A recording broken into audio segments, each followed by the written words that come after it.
Hi, everybody. Welcome to Mormonish. I'm Rebecca. And I'm Landon. And we have a guest that needs no introduction. We have the amazing Dr. John Lundwall with us tonight.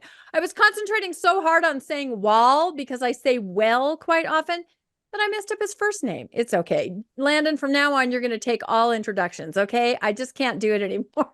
Well, fortunately, he needs no introduction, so I don't know why you even did it. I know, that's why he does not need an introduction. Although for those of you that have not come across the amazing Dr. John Lundwall, we are going to link our former 5 episodes with him in the show notes as we delve into the authenticity of the Book of Mormon.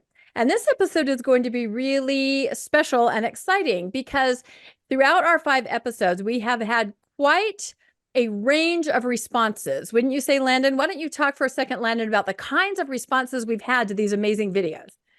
Oh, John's first video was probably our largest video that we've ever done with some of the ideas that he put out there that were so new or presented in such a different way that you could understand secondary orality versus the written word, and how the Book of Mormon is itself the biggest anachronism. And so we've got a lot of feedback.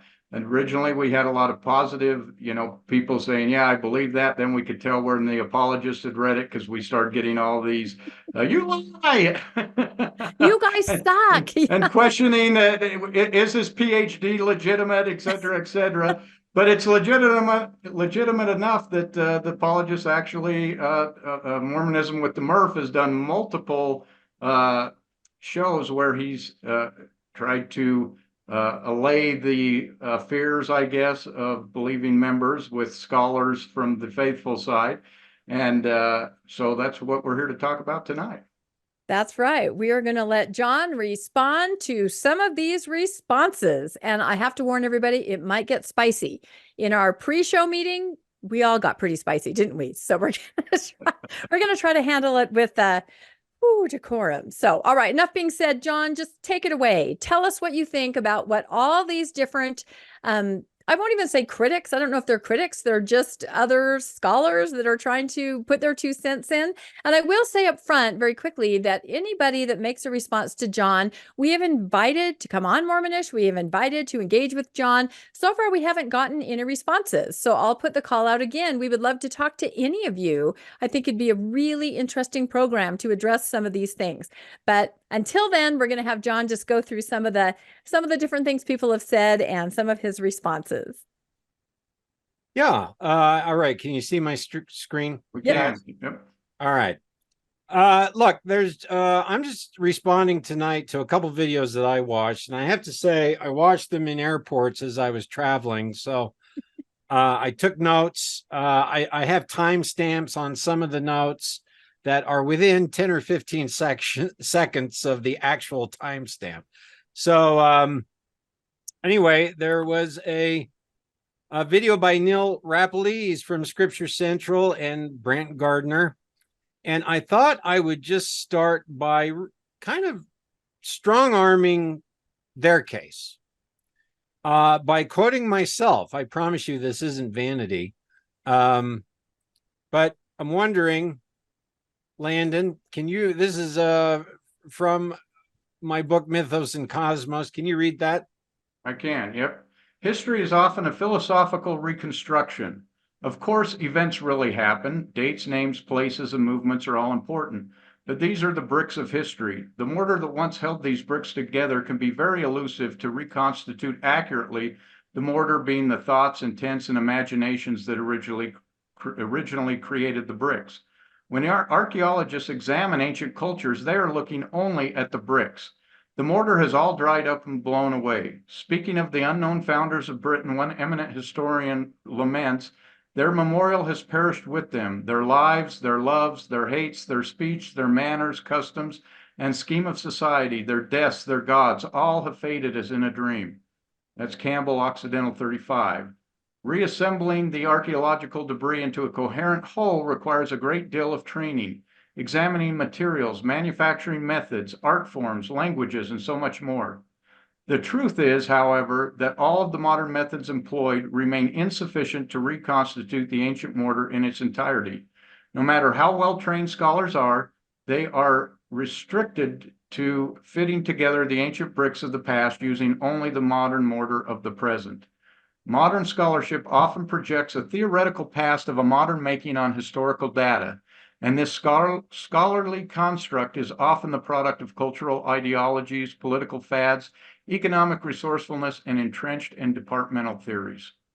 I love that. That is amazing. So this is a real problem. We have huge swaths of ancient history. 99% of the data has faded away. We do have material remains, and we need material remains, but very often the metaphysics that created the material remains, boy, that's gone.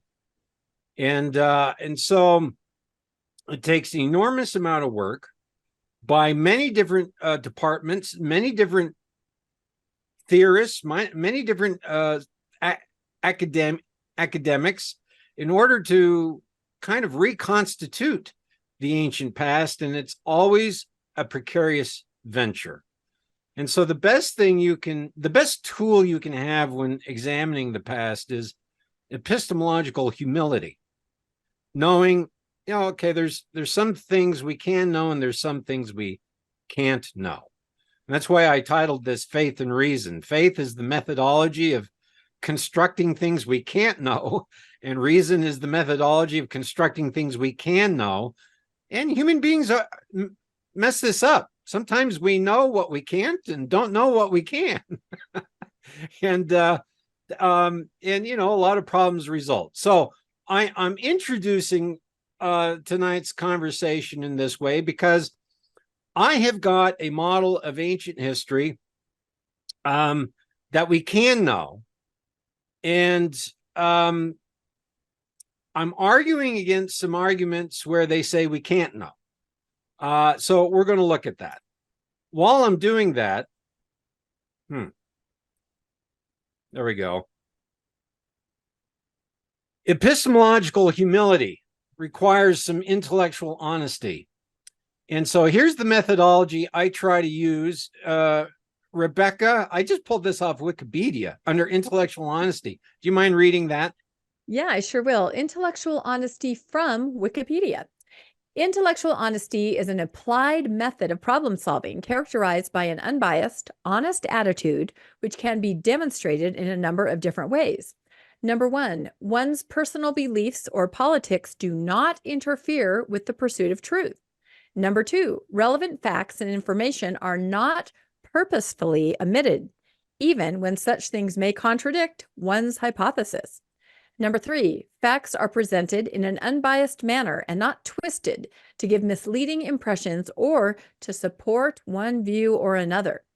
Number four, references or earlier work are acknowledged where possible and plagiarism is avoided. This is a great list. Well, here you go. What interests me here is not, actually, I'm not interested in disproving the Book of Mormon. I'm interested in truth. That's what interests me. And so when I go out and I'm trying to reconstruct history, knowing all the problems there are in that reconstruction, you do have to really try to keep your own prejudices out of the way. And of course, everybody has prejudices. I have been through many Sunday school lessons in church. I know a lot of prejudices there. I've been to many academic university campuses and lectures. There are prejudices there. So here's what we try to do. Now, I'm comparing this to something like this. Now, I'm going to push play, but my audio on this clip isn't great. So your listeners are really going to have to put their ear to the speaker. And so I start out with an assumption that the Book of Abraham and the Book of Mormon and anything else, excuse me, that we get from the restored gospel is true. Therefore, any evidence I find, I will try and fit into that paradigm. I don't feel that I need to defend that paradigm. I feel that I want to understand the evidence that I find within that paradigm, because to me it's a given that it's true. And so Well, You've all seen that clip, right? Yeah. Yes. Every time I see it, though, I just am almost less speechless at the idea that a scholar would use that kind of method to arrive at any conclusion. Well, look, Carrie Muhlstein says, I start out with an assumption that the Book of Abraham and the Book of Mormon and anything else that we get from the restored gospel is true. Therefore, any evidence I find, I will try to fit into that paradigm. Well, is that intellectually honest? Now, I'm going to argue within his conception of the restored gospel and truth, he is being intellectually honest, but only within that framework. Right? That's the Mono-Mormon theory. He believes the Book of Mormon is historical, and therefore it's true. And the meta-narrative, so, I mean, look, he says anything we get from the restored gospel. I mean, right there, you have to stop and say, what is the restored gospel? And, that's the meta-narrative of Mormonism. I think that's what he's referring to, which means a very literal historical Book of Mormon. Given that's true, then let's look at all the data. And once we have that assumption, then we fit all the data into that paradigm. I've talked about this before on your show, the Mono-Mormon theory, when I realized that Hugh Nibley, the man's a genius, but he did exactly this. He fit all the data into a Mormon paradigm. Was he being intellectually honest? In that paradigm, yes. You step outside of that paradigm, and suddenly there are a lot of problems. So tonight, I'm going to be responding to Neil Rapley and Brant Gardner, and they are fully in this paradigm, this Mono-Mormon myth theory paradigm. And I'm not in that paradigm. And so very often our arguments are going to be talking past each other because they're making different arguments than I'm making. I'm going to point that out. None of this is personal. There's no spicy as far as personal. I just want clarity and truth. Okay. And so I'm going to point out what I think is the truth, what I think they're arguing, and then I'll let your viewers decide from there. All right. So there's a couple podcasts that Mormonism with the Murph did. Stephen Murphy, and I got to say, I really like that guy. He's I think he lives in Ireland. Mm-hmm. I don't know, but I really want to get back to Ireland. So I hope he watches this and then calls me and says, why don't you come over, stay with me, and we'll go to the pub and make these arguments together. I got to get something out of this, right? Can you invite Mormonish? We want to come too. That's what we want to do. This will be great. Look, he seems to be a very nice, sincere guy. So he runs a podcast. I'm going to start with Neil Rapley. I've got Neil Rapley did a thing on the plates, and at the end of it, he responds to me, to the podcast I did with you, Rebecca and Landon. Here's his bio that I pulled from Scripture Central. He works for Scripture Central, and you can read that. I just note that recipient is misspelled. There's no comma after conferences. They just need a little editor to correct his bio. But look, he's published with The Interpreter, and I haven't read The Interpreter in years. And he's won an award for Defender of the Faith. I'm not sure who. Fair Mormon gives that. Mormon. So, but he did this whole thing on the plates, and then at the end responded to me. So I'm just going to go over some of the information that he presented. And he starts out by saying, people have said that any writing on metal plates was impossible. As far as I know, no one's making that argument. That argument was made in, the early 19th century when the Book of Mormon came out, and people never heard of writing on metal plates. And so, yeah, that argument was made, a long time ago. No one's making that argument now. I'm certainly not making that argument, but he spends some time beating the dead horse.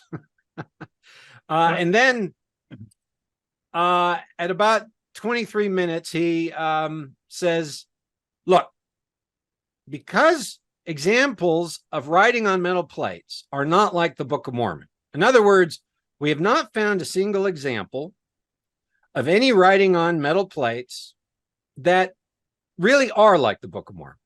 This does not mean the Book of Mormon could not have been made. Okay, so this is where he begins his argument. I think this is where he begins to run off the rails. Sure enough, this is correct.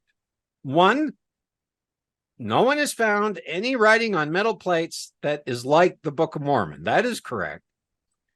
But two, technically right. Just because we haven't found something like that doesn't mean that couldn't exist. But because we haven't found anything like that, now we have to sit up and pay attention and look at all the examples we have and contextualize them.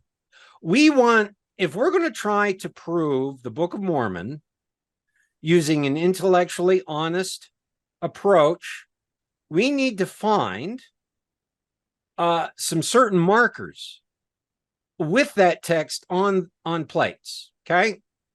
So he says, look, there are tens of thousands of examples of writing on metal plates. And before you come to some sweeping conclusions about whether the Book of Mormon fits in history, you must sift through this material. I don't know what sweeping conclusions might be other than I've argued the Book of Mormon is not historical. And if he's calling that a sweeping conclusion, there's no greater sweeping assertion that the Book of Mormon is historical.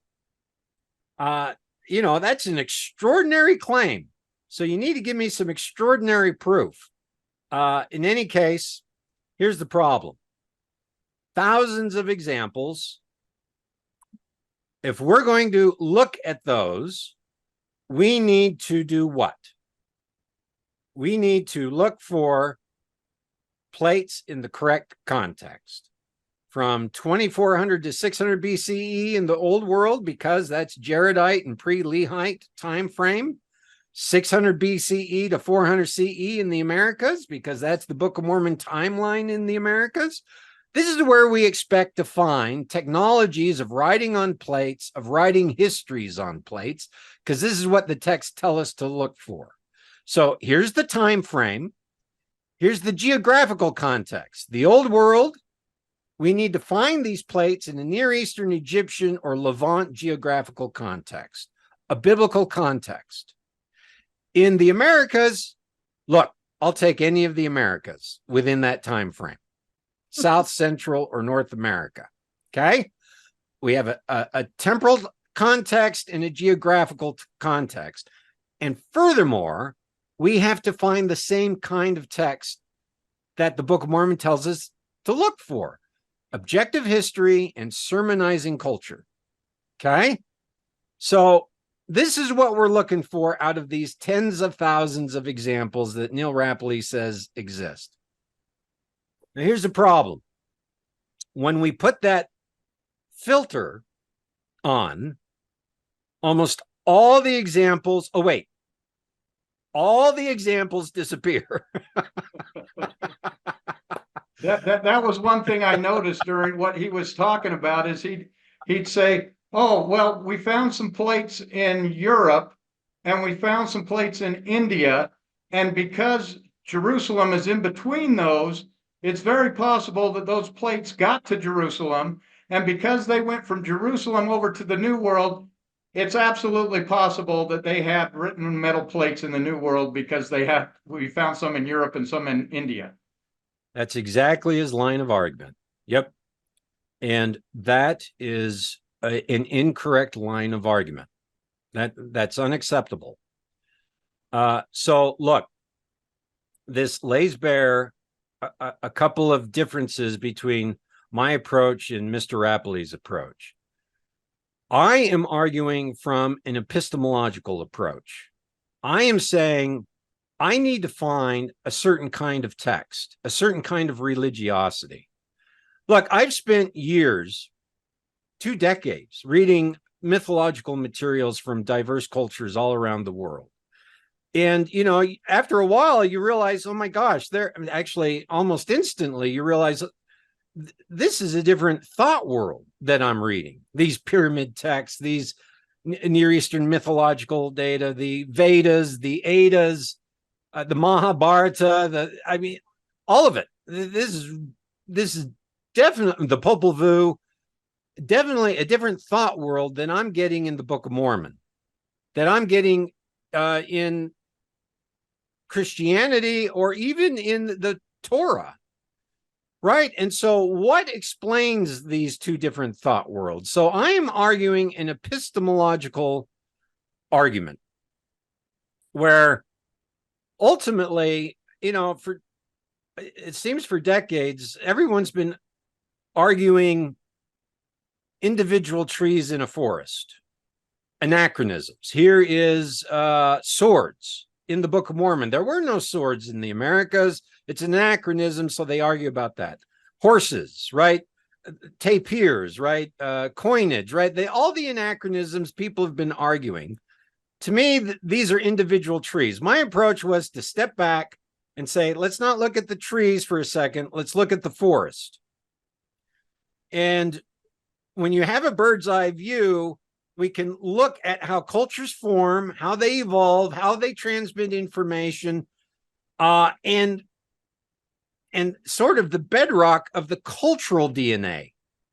Not only are we looking for biological DNA, which there is none, but my approach is cultural DNA. How are the cultures formatting and transmitting their knowledge? Because I can tell you with orality, it's a different epistemological model, and that's all I find in the Americas. So how are we getting the Book of Mormon text there, right? So this is my argument. We have 5 podcasts together. Neil Rapley is not arguing epistemology. He doesn't even address my argument. He stays away from it. He is arguing technologies. Just as you said, Landon, what he says is, look, if we have plates and we have writing, then we have a probability of the Book of Mormon.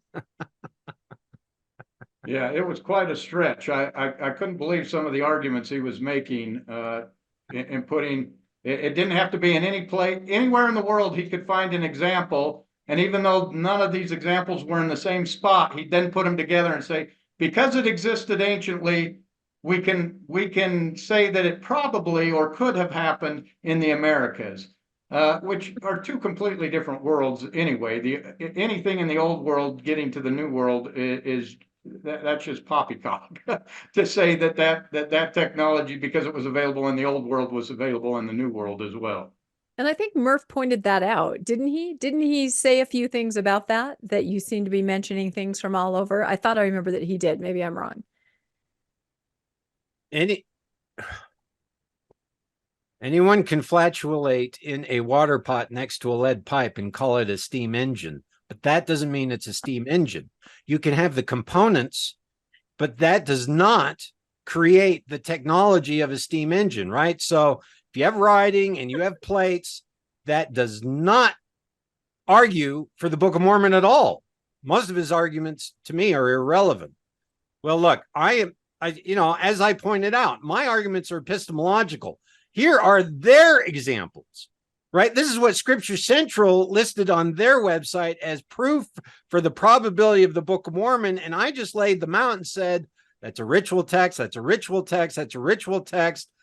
I only did this, guys, as a way to falsify my model, right? I read the Book of Mormon with orality and literacy in mind. And by the time I was done, I was like, this is totally anachronistic from page 1 to the page of the end. How can I double check that? How can I falsify that? Well, one way I can do it is, let's look at writing on plates. Let's see what I can find. Oh, look, it's a ritual tablet. It's a ritual tablet. It's a ritual tablet. In other words, all this writing belongs to the epistemology of a religion being ritual and cosmological. These plates are binding the participants to the divine realm. They're textual forms of baptismal fonts. They are not historical literary text, which the Book of Mormon is, or which the brass plates are, or which the gold plates of the Jaredites are, right? And so just by looking at this, I'm saying, oh, all these examples they're using argues against their argument. Do you understand? We went over this. I spent a lot of time actually looking at everything I could find in the Americas. And I only found, again, one example of writing on plates, and that's the Mayan gold discs. And again, they're ritual tablets. Well, look, Neil Rapley, just as you said, he has several examples from Spain to Korea, almost all post-dating the Book of Mormon timeline by centuries, and almost all of them are ritual texts. In other words, they belong to the wrong epistemology, right? These people are not writing objective histories. They're using their metal plates in ritual cosmographies. So this does not help him. You've got to mention that last part there, moving the goalposts, because I just hit my head when he said that he said, oh, forever people were saying that they don't write on plates, and now they're all moving the goalposts. And it's like, we're moving the goalposts. We're saying you have to have context. It has to be in this place, in this location, in this language. All the things the Book of Mormon requires have to be there, and they're not. You're simply saying, oh, because you're saying someone said it wasn't on the plates, that everyone's moving the goalposts on you. Because as soon as you find something writing on plates, that proves the Book of Mormon, because everyone said it wasn't so. We found writing on plates, therefore the Book of Mormon's true. Yep.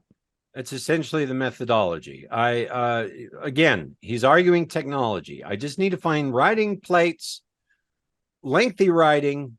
He gets into size, thickness, Jerry Grover's arguments. We'll talk about it. But essentially, none of that's my argument. I mean, we talked about that on one of your, podcast 3 or whichever it was. Mm-hmm. We talked about it, but that's subsidiary to my argument, which is an epistemological argument. And sure enough, to me, this is moving the goalposts. I need to find historical writing, and you're just, any writing, any culture, any time frame will do. I'm sorry, but no, that is incorrect methodology. Stop. That works within the Mono-Mormon framework. It does not work anywhere else. Okay, so he asserts you can't maintain that something like the Book of Mormon is impossible anymore because we have found lengthy documents on metal plates. Utterly and totally irrelevant. Thickness of plates. They go to quite a bit of length discussing, because quite frankly, when I began looking, this is just me trying to falsify my model. And I didn't even think of this as a TBM, but I'm like, wait a second. There's 335,000 words in this Book of Mormon text, including the last 116 pages. And here's the description of the plates. How in the hell are you going to fit? How the hell are you going to fit all that text? Right. And so, Jerry Grover to the rescue, 1/10 of a millimeter Tumbaga plates and, 1 millimeter high writing. We can do it. Well, sure enough, of course you can do it if you do that. But he talks about the Maya gold discs. They're I read between 1 and 2 millimeters thick. He has between 1 and 1.6 millimeters thick. They're between 1 and 2 millimeters thick. And again, the Maya gold plates, just so your listeners remember, they date between the 9th and 13th century CE. There might be a few outliers there. And they're all ritual discs. They were gold. Some of them appear to be golden alloy. You could say Tumbaga. But a ritual scene was inscribed on them. A few of them have Mayan glyphs. And they were taken to a cenote, an underground water pool, ritually killed, torn apart, and thrown into the cenote as part of a ritual. Most of them have military scenes on them, which probably means that this was some ritual before a battle to propitiate the gods, hoping for a successful battle, or maybe after a battle, thanking the gods for winning it, right? And so, but it's entirely a ritual disc. has nothing to do with the epistemology of the Book of Mormon. So again, he cites the Mayan gold disc as an example because that's the only example there is of any kind of writing. And most of the discs don't have writing, but some of the discs have Mayan glyphs on them. And so, I can't remember. They range from 7 inches to 11 inches in diameter or so. He also cites the find of a Tumbaga bead found in Mesoamerica in the 5th century. And the Tumbaga bead is 0.4 millimeters thick, which means, according to Mr. Rappley, they're making Tumbaga and it's, 0.5 millimeter thick, which is where we need the plates to be. And so they have that technology. And then when we look in South America, we find Tumbaga that's engraved.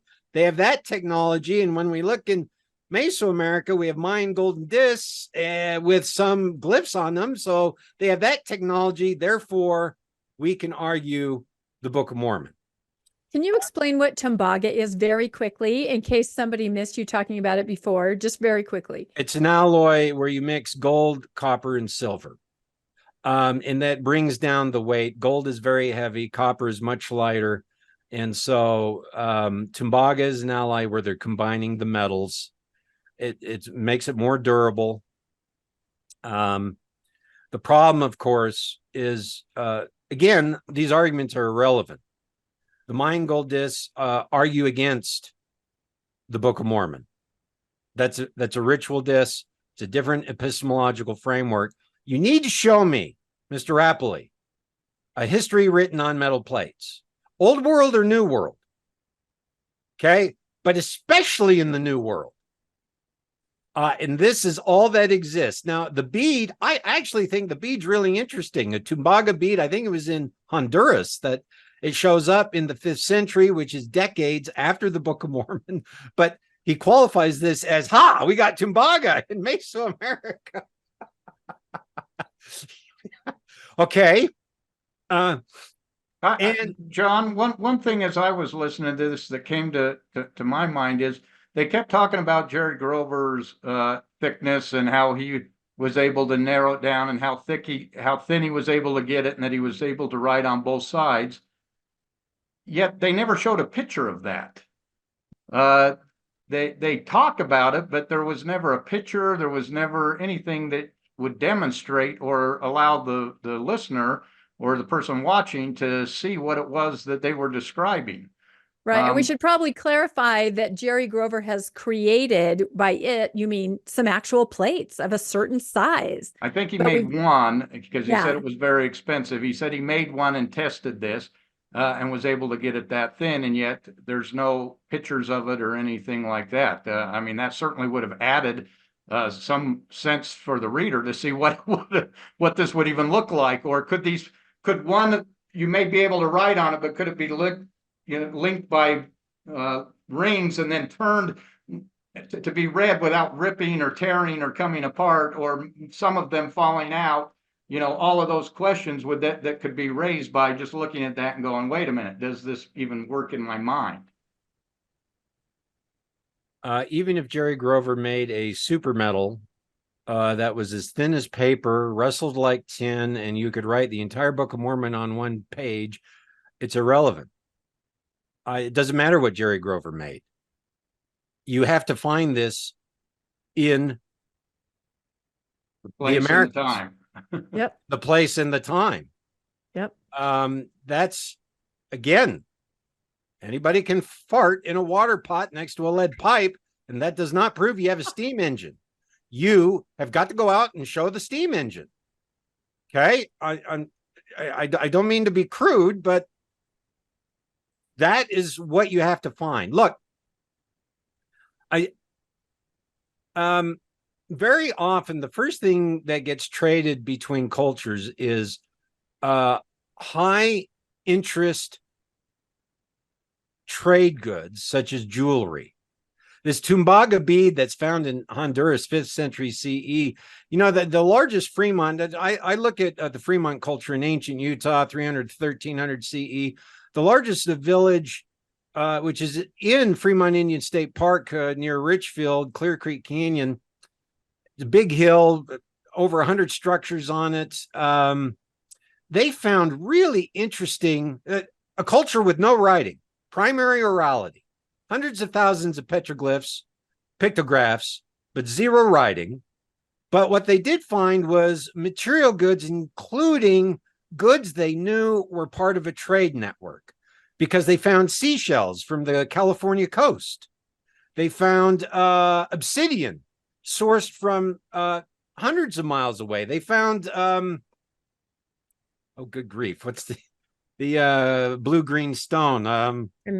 Turquoise. Turquoise, thank you. Oh my gosh, let's cut that out. They found turquoise sourced from Nevada and New Mexico. Gaming pieces from the ancestral Puebloans. So we know that there were wide trade networks. Furthermore, there's like images of buffalo in the petroglyphs. So the Plains Indians are trading they're getting seashells from the West Coast. And so we know that stuff like this is getting traded that has absolutely nothing to do. The Tumbaga bead has nothing to do with the authenticity of the Book of Mormon. Tumbaga originates in the Andes, Peru, South America. Those cultures never had a writing system, ever. In fact, as far as I'm aware, the Inca Empire, which arises out of that area, is the only empire that existed without writing. They kept their information in textiles, in quipu knots. And we don't know how that exactly worked, but so there's no writing where Tumbaga originates, and there's no writing on Tumbaga plates. You have some ritual discs that are centuries after the Book of Mormon in Chichen Itza. Now, you can argue, of course, that, most of it gets lost or destroyed. That's true. Most of it does, but it doesn't matter. You've got to show this technology. It does not matter what Jerry Grover produces. Of course, modern technology is going to allow you to produce a Tumbaga plate that makes it work.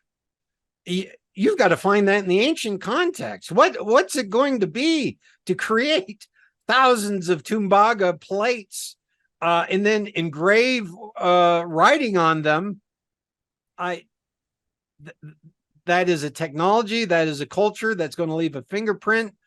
There's a writing system on it that's going to leave a fingerprint. Where is that? That's what you got to show.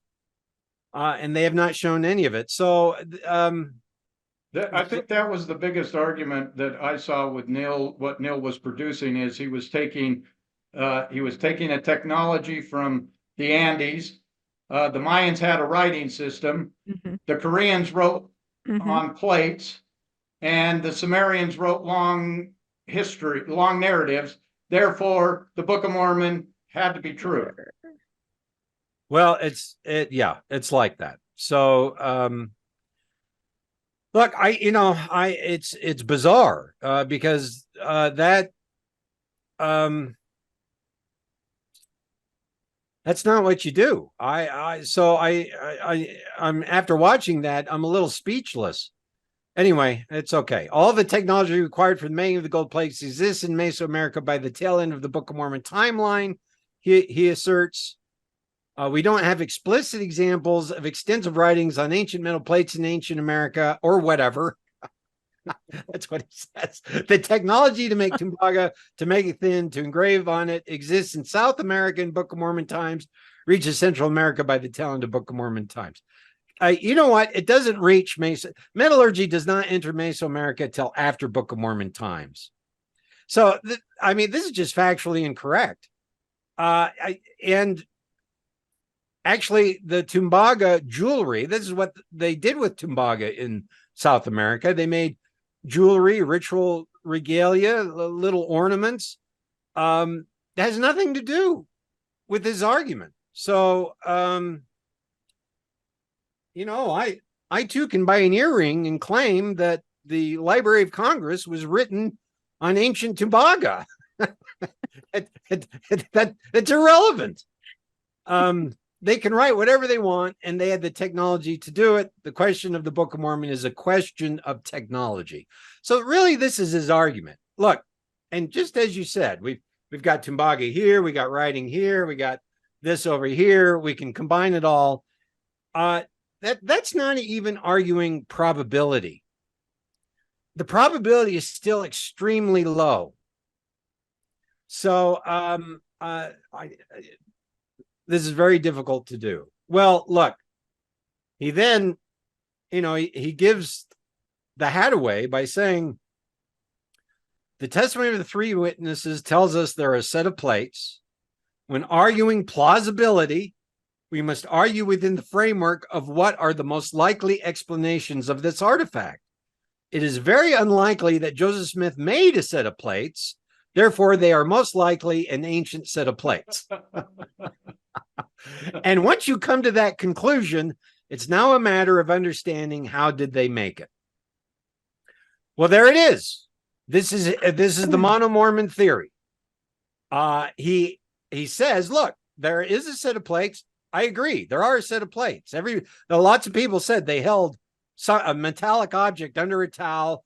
We have at least 3 people who said we held and looked at a set of metal plates. But then he says it's very unlikely that Joseph Smith made a set of plates. Really? But really? But it's more likely that Tumbaga was used and transported by an angel to a young boy who then used a rock and a hat to translate it. Yep. Way more likely. Again, way more likely. I'll let the viewers. I'm not going to be convincing any TBMs with this discussion tonight, and the critics are already critics. Really, I'm just arguing here. Let's have the pursuit of truth, and maybe the rising generation can adjudicate outside of the 2 camps. Okay. So I guess that's who my audience is. In any case, here's the epistemological framework he's arguing from. And, within that framework, he's... The flip side of that is he says it's very unlikely that Joseph Smith made a set of plates. So it's possible that Joseph Smith made a set of plates. Did he have the technology to make a set of plates? Absolutely he did. Yeah. But that's the same argument they're using for how there was a set of plates, and there's absolutely no proof for that they really had the technology. But we clearly know Joseph Smith had the technology to make a set of plates. Landon, that's brilliant. Right. Look at the Kinderhook plates, right? Manufactured. There they were. Similar metal writing. The technology existed for Joseph to make those plates.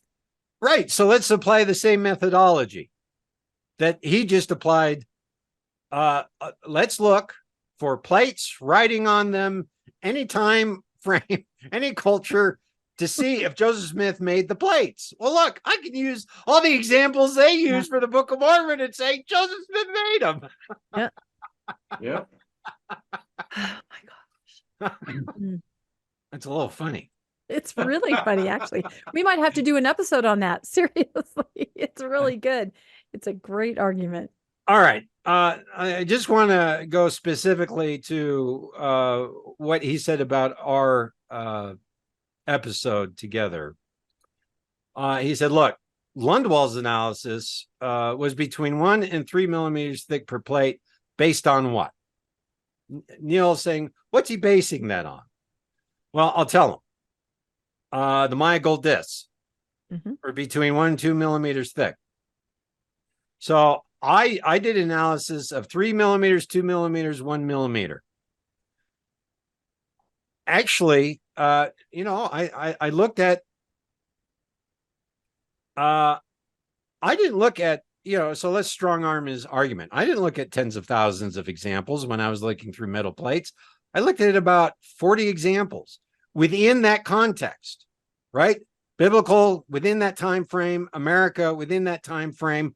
And everything I found, confirmed my model. If they have an example that discounts my model, I'm all in. Show it to me. He thinks maybe he's provided some examples, but he hasn't. In any case, 1 to 3 millimeters thick was my argument. He asked based on what? And okay, the Maya gold disc between 1 and 2 millimeters thick. This is the same Maya gold disc that he referenced to prove that they were writing on Yes. gold. Exactly. Yes. It Plates. works when it's convenient. When it's not, it doesn't. Just pick and choose. Actually, most of the examples I found were, within this range, 1, 2, 3 millimeters thick. So he, of course, discusses the work of Jerry Grover and says, 1/10 of a millimeter thick. Other people say 1/2 a millimeter thick. So all I can say is you got to show it. You got to show it. This is a subsidiary argument I'm making. I'm not making a technological argument. That was just a footnote. I'm making an epistemological argument. Then he says, look, I'm not impressed with Lundwall's understanding of ancient metal writing. Lundwall did not sample a wide breadth of samples. I didn't pick the low-hanging fruit. There's Roman diplomas with writing on both sides. There's a Samaritan silver amulet that's only 1/10 of a millimeter thick with writing on both sides. Lundwall had a very superficial knowledge of the ancient data. Well, again, I'm arguing epistemology, not technology. I can tell you that Samaritan silver amulet is like a lot of the silver amulets that were made. It's silver foil with a ritual inscribed on it, a ritual prayer, a ritual spell, right? This is a healing amulet. And sure enough, it's a piece of foil that they have carved or inscribed some glyphs on each side. You're going to tell me you're going to write a 335,000 word document on gold foil on both sides? Really? I'm not so sure I have. Look, You don't have that much faith? Anything is possible. In any case, he says, I don't want to have a protracted debate, but was underwhelmed. Lundwall's approach is too simplistic. So Okay. let me get this straight. Your approach Okay. of approaching ancient plates as described by Scripture Central, who Neil works for, you took their examples, the ones they pointed out as the best examples, and you showed that they were all ritualistic. None of them had narratives on them. None of them were that thin. But because they found a foil thin bracelet that had imprints in it, that the Book of Mormon could have been written, and you're too simplistic by just approaching those plates. Well, that's about the breadth of it. One of the examples I did go over was a silver scroll, and it was thin. It was quite thin. And it did have writing, I think, on both sides. But I used all the examples that were listed in the Scripture Central article and showed that they were outside of the epistemological framework they needed it to be in. Literally, they're just looking for metal and writing in a lengthy document. And that it doesn't matter, time, place, context. Yeah. I have to say that's a water pot and a lead pipe. And I want, when you say epistemological argument, that they're, what you're talking about is that the Book of Mormon is written as a historical narrative, and you're arguing that we find nothing written in this format that is a historical narrative that talks specifically a very Christian doctrine, not a ritual, not a dance, not the kind of things that we're seeing in the ancient world. This is a different epistemology. It's not tied to the cosmos and to the world around them, but rather it's a view of God similar to modern day Christianity. And we find nothing that ever approaches that in anywhere in Mesoamerica writings. Correct. Show me a Tembaga bead that Yeah. has an argument about infant baptism on it, and I will go back to church. Exactly, Rebecca. No, that's what we're looking for. Yeah. We are looking for not a Tumbaga bead, but a Tumbaga bead with a sermon on infant baptism. Yep. This would be the equivalent of looking at Roman documents and expecting to find a bunch of stuff about a bunch of Buddha sayings in it. Because it's not the same mindset. We're going to find things about Roman gods, maybe Christianity if we're later Roman, but that's what you should find when you read Roman documents. You should find information about Roman gods. And when we look at Mesoamerica or anything in the New World, any of the writings, none of it references anything like a Jesus Christ or Yahweh or any of those other. Yeah, we're looking for deities. monotheism. Mhm. Yes. Monotheistic art, monotheistic. We're looking for a Semitic alphabet. Yes. We're looking for the law of Moses. The entire culture lived the law of Moses in writing, right? We should be finding brass, bronze, steel, gold, Tumbaga plates with the law of Moses inscribed on it, affixed to temple walls. Yeah. All right. I did enjoy this because they talked about my argument of the Book of Ether. To me, the Book of Ether is just, it really is devastating to the truth claims of the historicity of the Book of Mormon because it's so early. It's deep. It originates deep in antiquity, deep into the Bronze Age with the Jaredites, and the Book of Mormon gives us a plate count. There are 24 gold plates. And of course, I made the argument, it doesn't describe the plates. We don't know how big they are, but they're portable because they're carrying them around. And so, if they're approximately the same size as the rest of the plates, it doesn't really matter, actually, because we only have 24 of them. Moroni makes an editorial comment. I can only write 100th. So what I did is there's 17,000 words in the Book of Ether. 100th, that means there's 1.7 million words in the source text. How are you going to fit that on 24 plates, regardless of their size? Unless, of course, they're, the size of skyscrapers. So, and of course, so Neil responds to this. He says, we have no description of the Jaredite plates. They could have been really large, like 16 by 33 inches, he says. Okay. They're Tumbaga, a 1/10 of a millimeter thick, so they wouldn't be too heavy. Or they could even be 24 books of plates. Like they could be 24 libraries of plates. Yes, that argument just, he kept saying you were making a lot of assumptions. And then he said, it could have been 24 books. When they said plates, they probably meant 24 different sets of plates that were books. Yeah, They had a whole library. I think it's Mosiah chapter 8. They talk about the 24 gold plates. To me, we don't have a description within the logic of the narrative. I can't say how big they are, but to say that they're 24 books of plates is pretty absurd.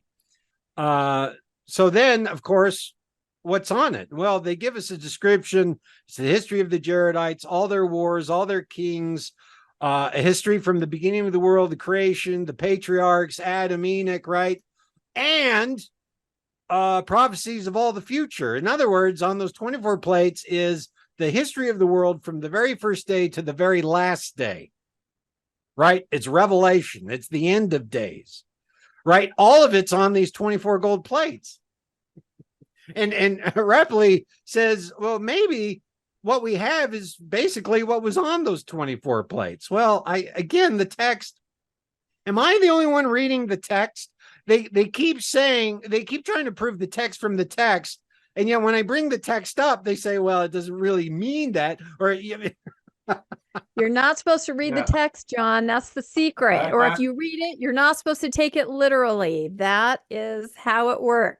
And that was very noticeable when you'd read, the text says that they could read and write. They'd say, Well, they couldn't really write. What that meant is they wrote it and then distributed it and somebody read it. They couldn't really write. The people couldn't read. It Yeah. meant it was explained to them and they opened their mind to it. That's what it meant when it said they opened their Right. scriptures and read the word. That's Brant. We're going to talk about that in a second. Okay. I just wanted to say, let's see, 100th part.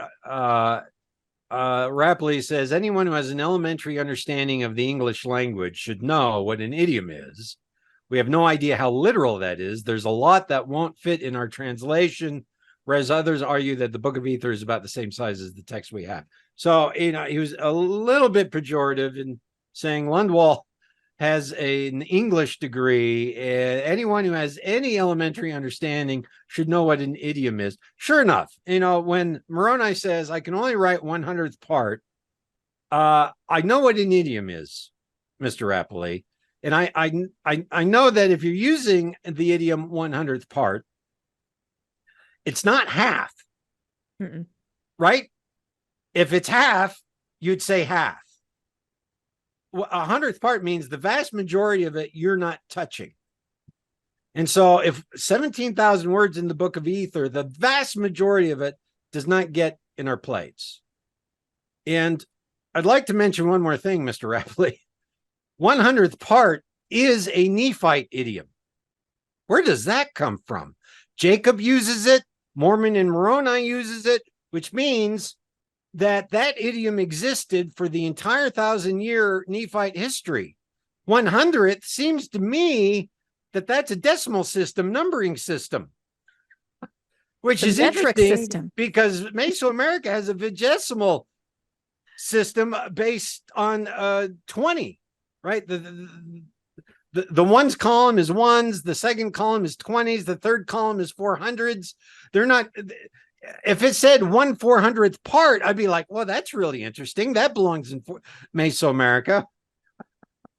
So now I'm looking for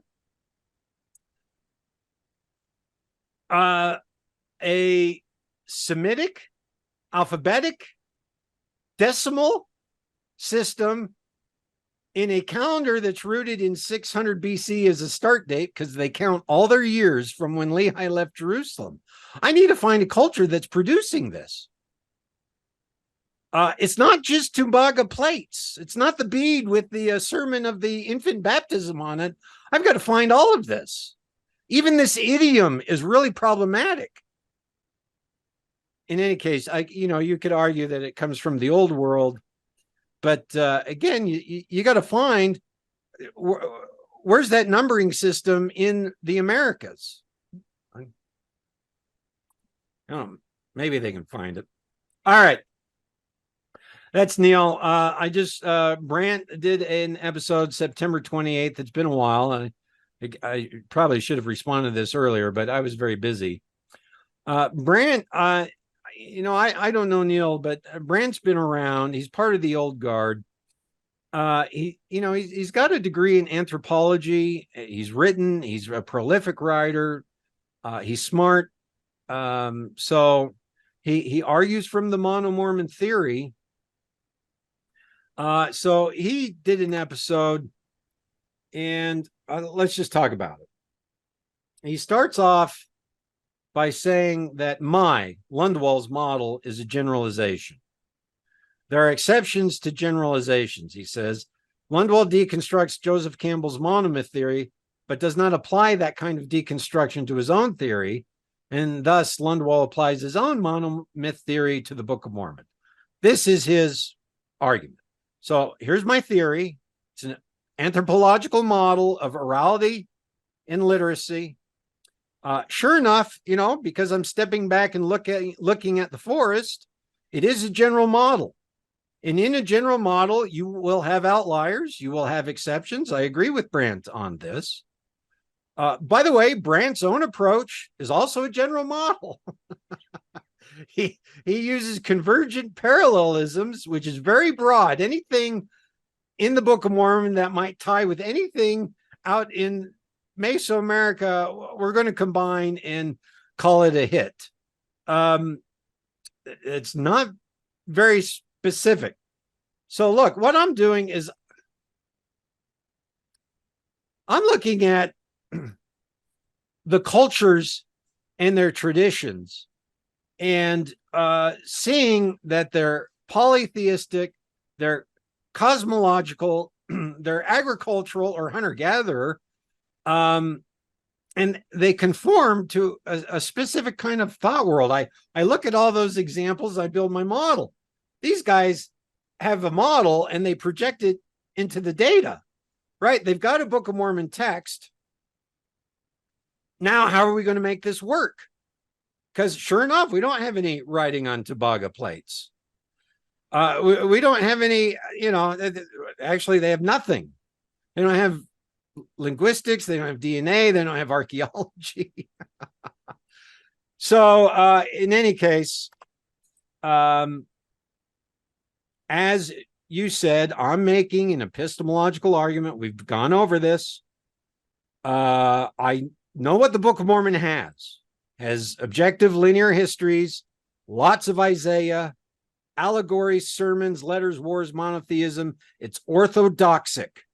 It has a canon of literary laws and beliefs that are manifest through sermons, through objective history, through established scripture. Isaiah is throughout the Book of Mormon, right? I can look at Mesoamerican traditions, both oral and secondary oral. I can't find any of that anywhere. So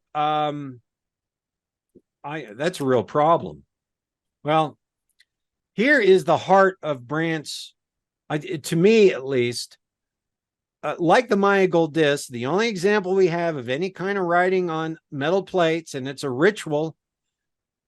Most of the writing, again, no writing in North America. Heartland models off the table. No writing in South America.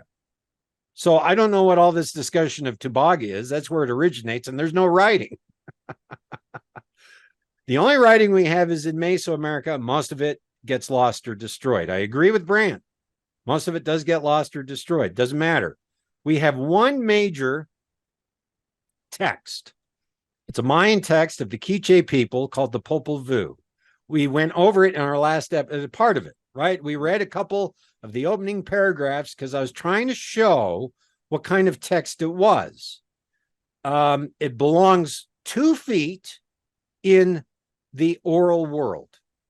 It is a creation narrative that's deeply astronomical, astrological, and agricultural. So just to recite, the Popol Vuh is a foundational myth in history. It's a pretty long text. It gets written down after colonial contact because the Popol Vuh was not a text.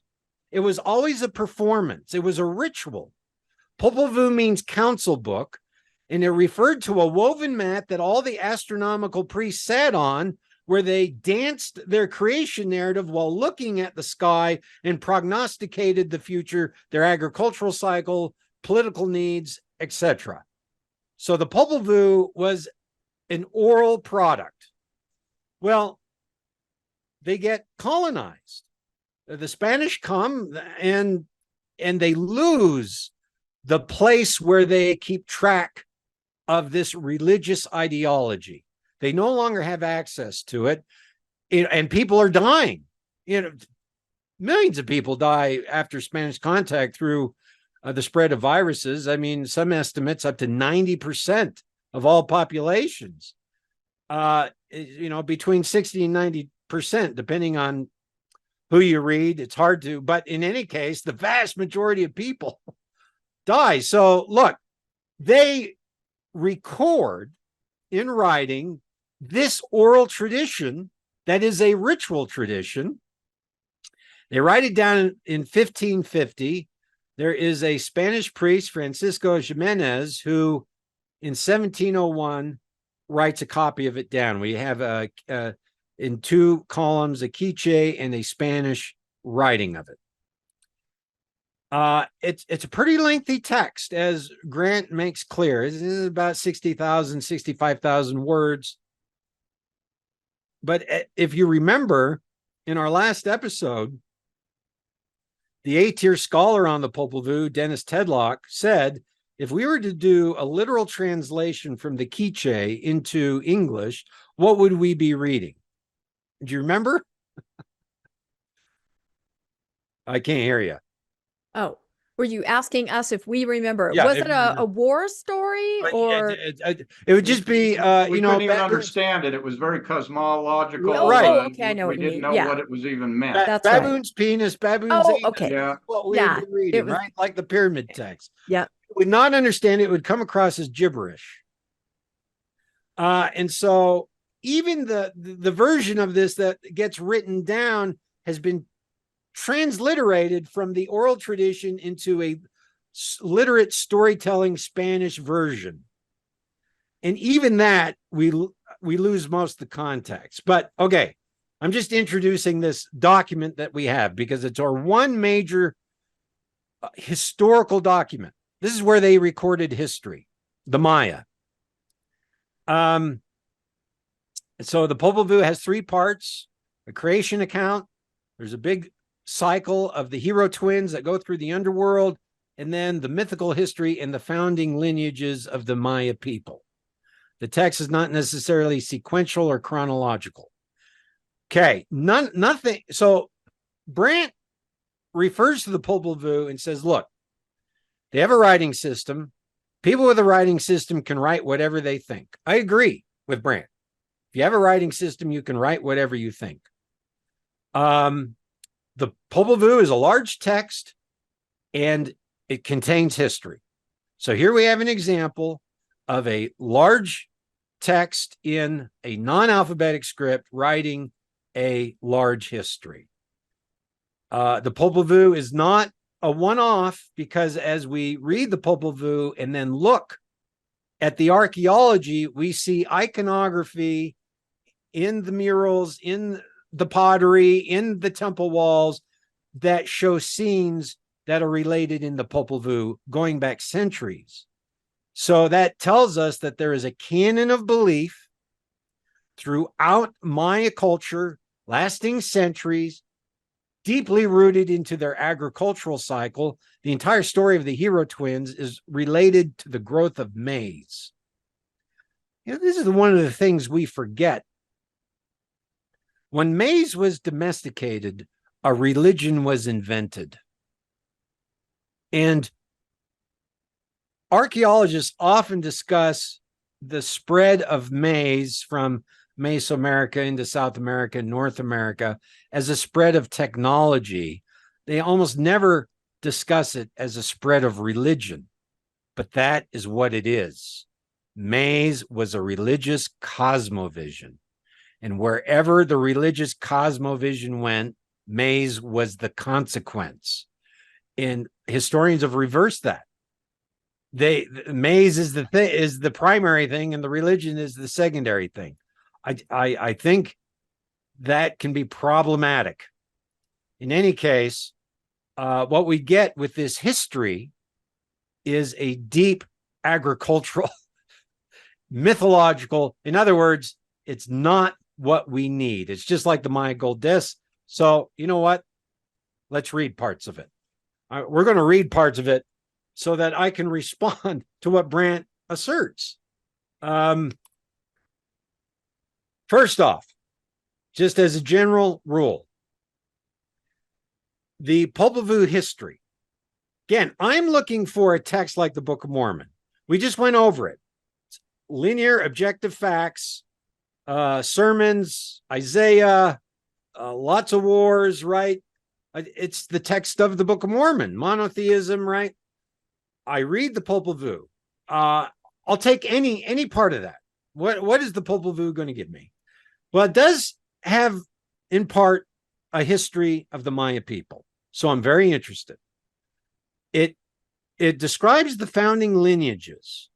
However, those founding lineages are only described in conjunction with the creation account that the priests are dancing. We can't forget this. If a Mayan priest wanted to tell a history, they would dance. This is not the Book of Mormon. Mm-mm. Remember, the Book of Mormon starts. How does the Book of Mormon start? It should start with Nephi going to the temple to steal the statue of Yahweh so he can do the proper dances with the image of the god. That's how it should start. But no, it starts with him trying to get a text. All the religion is textual by 600 BCE, total anachronism. The brass plates, and it has the law of Moses. And he says, if it weren't for getting these plates, we would not be living the law of Moses, which is a textual law, a textual religion. Again, deeply anachronistic. All right, so the history of the Popol Vuh is told only in conjunction with the oral creation account. The right to rule was intimately connected with the divine sky earth, and their authority was never separated from the mythology of the gods. In other words, the history in the Popol Vuh is a mythological history. It's an oral history. It's not a literate history. There are 3 founding lineages who are named, as well as the places where the lineages formed their first cities. One thing we learn when we read the history in the Popol Vuh is that the place where every event is given equal importance to the name or the event. This is ubiquitous throughout not just Mesoamerica, but all the Americas. Every culture holds the place equal to the person or event. In other words, if I'm reading a text that originates out of any culture in the Americas, if it's like the Book of Mormon, every time I read, and it came to pass, it should say, and it came to pass in the place of so-and-so. And then the verse. And it came to pass in the place of, every time you read, and it came to pass, good grief, and it came to pass, there should be a place name. But that we do not get. And then they came to okay, so here is a quote from the Popol Vuh, where the first royal lineages emerge, by the way, out of, they descend from the gods birth the first royal kings, right? It's entirely a mythological narrative. And then they came to a place where they founded a citadel named Thorny Place. Then they examined each division of the citadel. Here are the names of the divisions of Thorny Place: Dry Place, Bark House, Boundary Marker, and Stronghold are the names of the mountains where they stay. All right, we're 2 feet into the history of the Popol Vuh. And they're going to describe to us, they actually just named the royal kings, and then they're going to describe to us all the places that they established, because places is important. And the names of those places actually describe the place. Thorny Place is a place where there's a lot of foliage with thorns, right? Dry Place, well, there's not a lot of water in that place. Bark House, a lot of trees in that place. Boundary Marker, that's at the edge of our territory. Stronghold, that's where we hold up to fight. Right? And so the names describe, again, the geography, but they're just as important. And then we get another description that's very interesting. In Bearded Place is the name of the mountain of their citadel. They stayed there and they settled down there, and they tested their fiery splendor there. They ground their gypsum and their plaster in the 4th generation of lords. It was said that Noble Roof Tree ruled when 9 Deer was the Lord Minister, and then the lords named Noble Sweatbath and Itzayul reigned as keeper of the mat and keeper of the reception house mat. Well, how's this sounding like the Book of Mormon? I would much rather read this in seminary. This is very interesting. I like this. They have just established here that Noble Roof Tree and 9 Deer have established in bearded place, the Popol Vuh, right? This is, they reigned as keeper of the mat. There is the woven mat that the astronomer priests sit and perform their dances and regulate the society and religion and grow their maize, and keeper of the reception house of the mat. That's the temple of the mat, right? So we are 2 feet now in how the Maya are keeping their history. It's mythological. You get place names that describe the actual places. Look at the names of the people. Hey, John. All right. I want to throw a Grant argument here, because Grant kept saying that one of the assumptions you were making is that just because the Mayans did it a certain way, that doesn't mean the Nephites did it that way. And yet he kept going back to the Mayans to make the Mayans did this, the Mayans did that. And therefore, you know, they could write a history, they could write this, they could write that. So John's argument is wrong, but his argument was the Mayans aren't the Nephites. The Mayans aren't the Lamanites. So he spent a lot of time talking about the Popol Vuh, but if the Mayans aren't the Nephites and aren't the Lamanites, what difference does it make what's in the Popol Vuh? Very good. So my next couple of slides, I am proving that the Popol Vuh has nothing to do with the Book of Mormon. Okay. So on that, he and I agree. The epistemology of the Book of Mormon is not created by any culture in Mesoamerica. That's the whole purpose here. So then, so he and I agree on that, but then you have to ask, where did the Book of Mormon come from? It's from a culture that leaves absolutely no trace. And that's the thing he never addressed.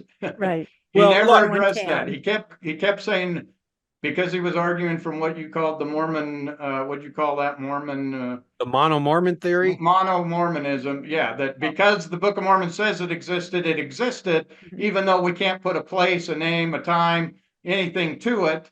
We know it existed because the book says it existed, and it's an ancient text, because we know the Book of Mormon is an ancient text because Joseph Smith told us it's an ancient text. And that's actually the church's stance. If you look into the topics and questions section on the church's website, it says, we have no official stance on the geography. We cannot say where it is, what it is, just that it is. So interesting. It's even worse than that with Brandt, because Stephen Murphy asked him, well, didn't the Nephite writing spread to the Lamanites? So shouldn't we be finding it, you know, in these cultures? And again, is it Mosiah 24, where the priests of Noah, according to the text, teach the writing system to the Lamanite kings? And the Lamanite kings begin using the Nephite writing system, and their commerce explodes, their trade explodes. I mean, explodes as in greatly increases. And so the Book of Mormon tells us that the Nephites taught the Lamanites the same writing system, and the Lamanites were using it and were trading in it, right? And Brandt's response to that is that didn't happen.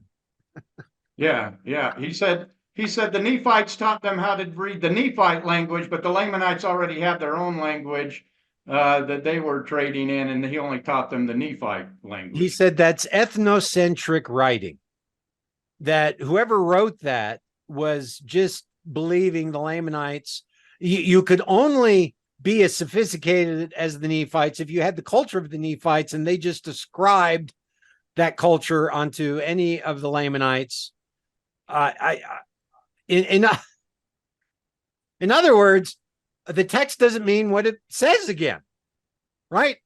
The 24 Jaredite plates really aren't 24 plates. They're 24 libraries of plates. Brandt does this a couple times where, yes, he did. Yep. Where it's not just that, it's they open the scriptures. They open the scriptures and read the scriptures to the Lamanites. And Brandt says that didn't happen. Right? They're not carrying around a set of scriptures, which is true. They're not.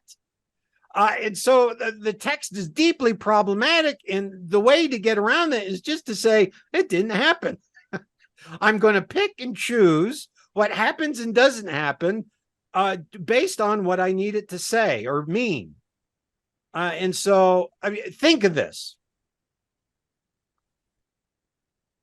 We look for biological DNA of Israelites in the Americas and can't find any. Right? So there's this group of people that come over from Jerusalem. It's not just one group. It's Lehi, Nephi, and his group. There's servants, there's two families, could be 30, 40, 50 people. We don't know. Could have been a cruise liner that Nephi built. We don't know, or just a raft, we don't know. But also the Mulekites come over, right? We don't know how many people are there. Also, the Jaredites come over. Boy, there's just waves of these people coming over. We should have some trace of DNA, but we don't have any DNA. Why don't we have DNA? What's the argument? The argument is there was such a massive indigenous population that as they married into it, you lost the DNA. That's the argument to get rid of the DNA problem. But now you have a different problem. You've come over with this fully literate technology, writing on plates, fully literate religion, completely decoupled from nature. Your religion isn't based on maize or the agricultural cycle. It's based on an individual savior, redeemer, God, right? You've got literacy, you've got alphabets, you've got a decimal system, you've got all of this cultural technology. You're intermarrying with all these people that make the DNA go away. You're telling me that you did not share any of your traditions with all the people you intermarried with? Right? Because there should be a fingerprint, right? That they should be reading and writing in that. If you're going to solve the DNA problem by saying they married and intermixed with all these people, then you got to say, well, then they shared their, language and traditions and religion. You don't marry someone while they're worshiping Baal at the altar and you're worshiping Yahweh, right? You're going to say, oh, no, that's sinful. You can't do that. So the nature of your belief is going to make you share your religion, your monotheism, your literacy. So they want both arguments. There's no DNA. Okay, that's a problem. That means they weren't there. Oh, wait a second. They intermarried. Okay, then their tradition shared. Oh, no, they didn't share their traditions. It was only a small group of people. Well, if it's only a small group of literate people, that means the majority of the people weren't literate.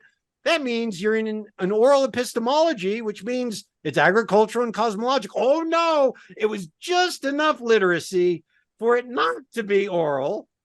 Oh, Jesus. Sure enough, I cannot win this argument. Yeah.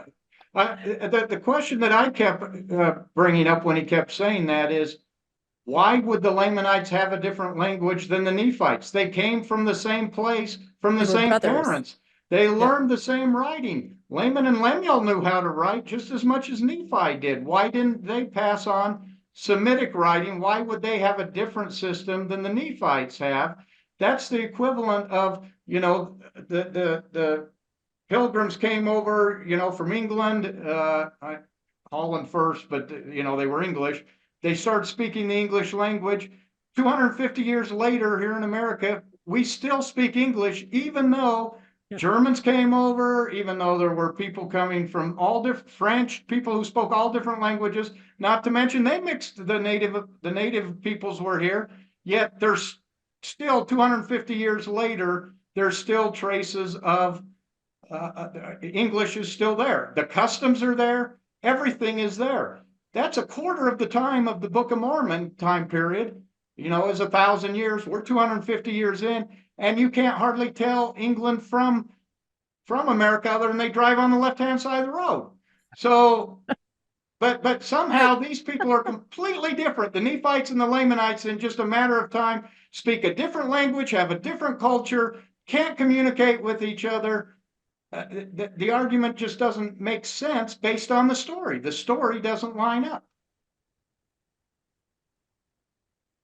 Well, I agree, Landon. I mean, they would argue, I guess, that Laman and Lemuel could read, but they didn't teach reading and writing to their posterity, and therefore it was lost. And that's why Nephi needed the brass plate, so that the language could be taught from generation to generation, but not to the people they intermarried with. And can I point out, John, our favorite movie, The Oath, which we saw in the theaters all together. You are That was one of the major parts of the movie. A Nephite, Moroni, married, after he taught her about modesty and not to be a licked cupcake, married a Lamanite concubine. And one of the first things he did is start to teach her to read and the traditions and to write. And she learned it. And they were reading and writing and inscribing and sharing notes and paper. So the movie The Oath shows that exactly. You are going to transmit what you know how to do, your system, to the people in your family. You just are. But even if you hold that to be true, just like that, even if he didn't teach his kids to write and they lost it, they would have then been an oral society, and they would have spoken the oral language that they brought with them. They wouldn't have created a whole new language in just a matter of 1,000 years. They completely changed the language to where nobody could speak with each other. And that would be at the end of time. The story's going on this whole time. They would speak Hebrew, or they would have spoke whatever language they came with. And the Nephites and the Lamanites would have spoke the same language, regardless of whether they wrote or not. I mean, there are. I mean, these are good points. Just quickly to address Rebecca. Rebecca, there's a great insight in that movie. The first thing he does is teach her how to read and write. Look, the nature of belief is such that if you believe in a thing religiously, you are going to share it with your family, clan, and tribe. In fact, not only are you going to share it, you're going to demand it. That's the nature of religious belief. So if their religion is textual, and it is from right up front, then you will spread that religion through literacy. So one of the arguments they make is it's a very small group of people that contradicts the kind of religiosity the Book of Mormon is. It's a literate religion, which means the religiosity of that religion would spread literacy. So that's just what it is. And on your point, Landon, right, they speak Hebrew or Aramaic or Egyptian or all three. They're polyglots. They write Egyptian. I think they speak Hebrew, because they would have written in Hebrew had they been able to make it short enough. Right. They speak Hebrew. If they're swallowed up in an indigenous culture without spreading their writing, they'll argue that language just gets lost. But I mean, here we are arguing over the absence of evidence. Yes. And this is all non-falsifiable. So it doesn't matter what the arguments are. There's always more absence of evidence to argue from. I'm saying, show me evidence. I took a step back and said, let's look at the forest from the trees. The Book of Mormon does not belong in this forest. If you want to argue, then show me the trees. Show me the writing. Show me the sermons. Show me the Tumbaga plates. Show me. And the DNA, you can't. Well, I don't know. Do we want to read more of the Popol Vuh? I think we just we kind of sidetracked there, didn't we? Yeah. I love it, though. It's so interesting. I love this. Here is a description of one of the kings in the royal line. And so you can get a sense of how they're describing the people in the Popol Vuh. Let's see. Rebecca, can you read that? Oh, yeah. This is just fascinating. Like I said, if this were what seminary, if what we were studying, I would have been there every day. This is just so interesting. So it says, and when war befell their canyons and citadels, it was by means of their genius that the Lord plumed serpent and the Lord noble sweat bath blazed with power. Plumed serpent became a true lord of genius. On one occasion, he would climb up to the sky. On another, he would go down the road to, and how do I pronounce that, John? Shibalba. Shibalba. I like that. Underworld. On the underworld. Okay. On another occasion, he would be serpentine, becoming an actual serpent. On yet another occasion, he would make himself aquiline, and on another feline. He would become like an actual eagle or a jaguar in his appearance. On another occasion, it would be a pool of blood. He would become nothing but a pool of blood. Truly, his being was that of a lord of genius, importance to name or event. Whoops. So fascinating. I think that's a fragmented sentence. In any case, that's plumed serpent, one of the progenitors, and this is how he won his battles. Compare that to how Moroni, Captain Moroni, is described in the Book of Mormon. Landon, do you want to read that? And Moroni was a strong and mighty man. He was a man of a perfect understanding, yea, a man that did not delight in bloodshed, a man whose soul did joy in the liberty and the freedom of his country and his brethren from bondage and slavery, yea, a man whose heart did swell with thanksgiving to his God for the many privileges and blessings which he bestowed upon his people, a man who did labor exceedingly for the welfare and safety of his people. Yea, and he was a man who was firm in the faith of Christ, and he had sworn with an oath to defend his people, his rights, and his country, and his religion, even to the loss of his blood. Yea, verily, verily, I say unto you, if all men had been and were and ever would be like unto Moroni, behold, the very powers of hell would have been shaken forever. Yea, the devil would never have power over the hearts of the children of men. Quite a guy, that Moroni, but he's no Lord Noble Sweatbath. Not at all. Look, there are some. Again, here he is, yea, and he was a man who was firm in the faith of Christ, sworn an oath to defend his people, his rights, his country, and his religion. You know what? Those concepts don't exist. Yeah. There are no rights in the Americas, right? He did not like bloodshed. Well, the power of these kings in the Popol Vuh is they could turn themselves into anything and conquer and spill any blood they wanted. The point is that liberty is a huge theme that's non-existent in Mesoamerica. Defending his country and his religion. There's no empire. There's every city state has its own king. There are a lot of problems, but the point I'm making is look at the two different styles of history. One, we have a Christianized general, and the other one is a mythological oral hero. Okay, that's the difference. John, one thing I like about what you're doing that they didn't do in their argument is you're actually showing us. You're saying, okay, here's the Popol Vuh. Here's the Book of Mormon. Let's compare. All they kept doing was saying, oh yeah, all the elements we need are there. They're all there. But they never showed us. They never went and said, here's an example of the Popol Vuh and how it looks like the Book of Mormon or why we could make this. They just made generalizations. Everything we need is in there. Well, I think there's one more example here. The Popol Vuh in the middle of telling us about the royal lineages. They give us kings. They give us sort of a list of the different generations. Basically, name of this king, name of this king, name of this king, name of this king. And then we get these little asides. In the middle of it, we get one ritual hymn, a song. And I think that's spectacular because here is something they're actually singing and dancing. And so it's in the white. Rebecca, will you read that? Mm-hmm. So you're saying that this is actually a song, something Yes, that they would this have is a chanted song. or.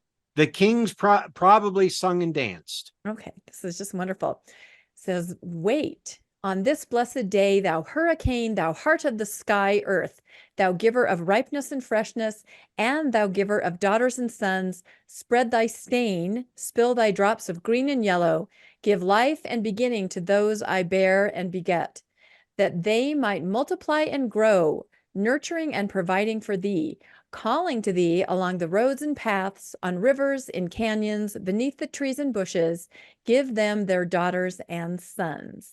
I love that. Are they talking about corn?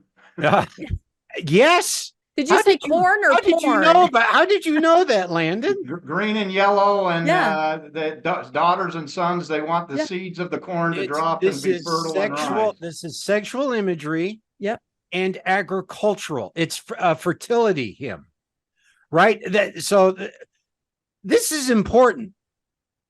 Of all the songs and dances they recorded, this is the one they record, and it's probably the king sings a ritual hymn to the heart of sky earth. That's a deity. Thou giver of ripeness and freshness, spread thy stain, spill the drops of green and yellow, give life. Yes, this is it's the eats. It's referencing semen, but also rain. This is the fertility of the agricultural cycle, which brings forth life as well as sons and daughters. So he's praying for a healthy agricultural cycle as well as a healthy population. It's the same thing. This is the cosmovision of this ritual song. Now, we don't have any ritual songs in the Book of Mormon. The closest thing we have is the Psalm of Nephi, right? His prayer, which many Mormon scholars have said it's like a psalm or hymn, a song. So I thought, okay, well, let's read that. Landon, you want to read that? Behold, my soul delighteth in the things of the Lord, and my heart pondereth continually upon the things which I have seen and heard. Nevertheless, notwithstanding the great goodness of the Lord in showing me his great marvelous works, my heart exclaimeth, O wretched man that I am! Yea, my heart sorroweth because of my flesh, my soul grieveth because of mine iniquities. I am encompassed about because of the temptations and the sins which do so easily beset me. And when I desire to rejoice, my heart groaneth because of my sins. Nevertheless, I know in whom I have trusted. My God hath been my support. He hath led me through mine affliction in the wilderness, and he hath preserved upon me the waters of the great deep.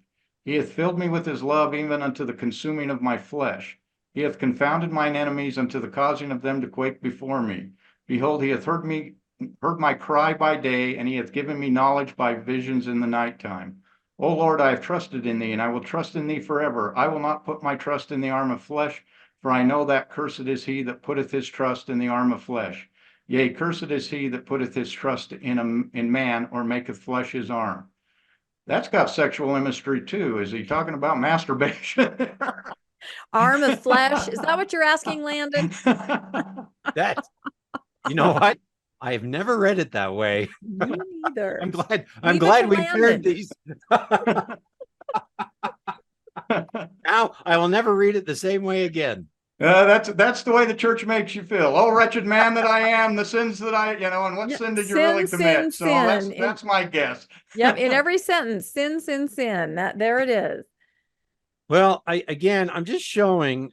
We have in the first one the king singing about the fertility cycle and the fertility of the people and the crops. And we have in the second one a very individual. I mean, this is Christianity. It's the individual soul in relationship with the individual Redeemer God.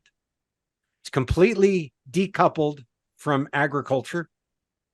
And so there it is. So sure enough, these are two entirely different epistemological models. So when Brand Gardner says, look, they wrote history, well, yes, but it's not the same epistemological history as the Book of Mormon. It's not even close. It's completely different. In fact, here I have a quote from Alan J. Christensen, who is a Mayanologist, translated the Popol Vuh, and he writes, quote, "The Popol Vuh does not contain what we would call objective history. It is instead a collection of traditions, partly based in historical fact and partly based on mythic interpretation, to describe the rise to power of their own ancestral lineages, specifically that of the Kavek, who came to dominate the Highland Maya region in the 15th century. This mixture of Highland Maya, Lowland Maya, and Mexican-influenced cultures ultimately gave birth to the traditions contained in the Popol Vuh, end quote. Look, there it is. This is not, the Popol Vuh is oral history belonging to oral epistemology. So that writing and thinking and culture is not producing or being produced by a fully literate Book of Mormon culture. Okay? Can I ask a question? Can Yeah. I ask, how problematic is it that, as you described, their religion was maize, it was corn, which is never mentioned anywhere in the Book of Mormon? Isn't that extraordinarily problematic? Yeah, look, we don't get a discourse on wheat or barley in the Bible, and yet they're an agricultural cycle. But so look, this is what happens. In First Temple Judaism, they're singing and dancing to the rain. We forget there are no grocery stores in the ancient world. There are no soy lattes or faculty lounges. They have to grow everything by the sweat of their brow. So most of their religious energy is surviving. We are going to do our rain dances. That's what Baal is. Baal is a storm god. Well, what that means is he brings the rains, he brings with the rest of the pantheon, brings the fertility of the crops, and he's a war god because the thunder, he's going to, people, if you're successful with your crop growing, those people over there are going to come with their sticks and take it from you. So that's the nature of the ancient world. So that all existed in First Temple Judaism. We don't know about it because their temple is sacked, their city's destroyed, their crops are taken over. They're forcibly sent into Babylon as slaves to grow other people's crops. And so literally the religion becomes decoupled from their agricultural cycle when they turn it into a text. They had to do that because they were forced out of their sacred place, forced out of their sacred land, forced out of their sacred cult, which kept the crops growing.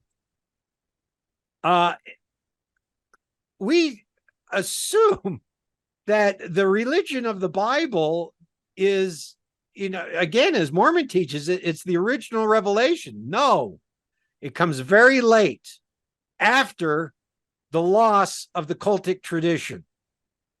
So as a result, what would we expect to find in the Book of Mormon? Why is there no mention of maize? Because Mesoamerican religion is all about growing the maize. Their gods are associated with maize, right? The first human being grows from maize. It is a astrological, agricultural-based religious system because it has to be. Yeah, you sing and dance your agriculture because that's how you survive. Yeah, every generation has to learn how to do this in order to survive. So it's wed to your religious structure. In which case you would expect to find some references to maize if the culture originates in the Book of Mormon. But because you don't get any agricultural motifs, such as the hymn we just read in the Book of Mormon, literally the theology of the Book of Mormon has been completely decoupled from nature, from agriculture, from astrology. Therefore, it doesn't belong in Mesoamerica. The only argument you have left is, okay, so none of the religions in Mesoamerica were Nephite. So Nephite exists with no evidence of it. The Nephite culture. So where did the evidence go? Well, so they pick and choose their arguments. Here's Brandt. He says the Book of Mormon is not a fully literate text. The Book of Mormon is incipient literacy. It represents just the beginning of literacy and is not widespread literacy. writing and record keeping was only with the royalty, only with a small group of people. Here's why that argument doesn't work. If less than 10% of your society reads and writes, over 90% of your society is oral. In order to run that, you're going to be living in an oral culture. Also, the Book of Mormon theology is not rooted in agriculture. So where does it come from? It doesn't come from 600 BCE. It takes centuries after the deportation of the Jews for this kind of religion to develop. So again, he argues the Book of Mormon is incipient literacy, only a small group. If it's only a small group, then you're in secondary orality. Messiah 24 didn't happen. This is where the priests of Noah teach the writing to the Lamanites. Egocentric and ethnocentric writing. Also, when they opened the scriptures to the Lamanites, that didn't happen. It's a figure of speech or translation issue. Also, Adam didn't have a record. He didn't read or write. So Brant is picking and choosing what the text means around this issue of literacy, right? So it's funny because he says Adam didn't have a record, even though it says right in there Adam wrote the record, which would mean he wrote, and he says that didn't happen. Well, why would he say that didn't happen if the text says it didn't happen? Because he looks at history and he says there was no writing at that time, so it's impossible that he could have written it. Which is exactly what you're doing right here, is you're saying it's impossible for this to have happened because these things didn't exist at that time. And yet you're making generalities for the very same thing that he is admitting. Not only does he say Adam didn't write, he said the Tower of Babel was not literal. All the things that were necessary for a religion to be true, he's saying, oh, those are myths. But because history clearly shows they're myths, and yet the Book of Mormon somehow is true when these other things are myths, and they depend on that story happening for them to even be real. Yep. That's correct. Correct. It's dangerous to think things all the way through. It's too problematic. You have to stop. You can't think them through. You can't follow that straight line. Again, this works within the mono-Mormon theory. Right. This is Kerry Muhlestein. I'm going to pick and choose the pieces I need in order for this to work. You take one step to the left or to the right of the mono-Mormon theory, and suddenly you're like, somebody's farting in a water pot. I'm going to make an AI of that, John, because you've mentioned it so many times. Yeah, I don't know where that came from. In my brain, I am making an AI, and I'm going to reveal it later in the show. We're going to add it, Landon. Okay. I'm glad we add that in. It's funny though that you can do that, but they can't, because if you take the argument, Adam didn't write, Adam didn't have a record, the Tower of Babel didn't exist, the Nephites didn't exist. The Book of Mormon is a production of, 18th century production of Joseph Smith or of his time period. Everything works. So you've got one side that works all the way, and the other side, problem after problem after problem. Yet we're supposed to believe that that's the truth, when the other side, the other argument, goes along without issues. That's called faith, Landon. Faith. It is called faith. Faith and reason. I look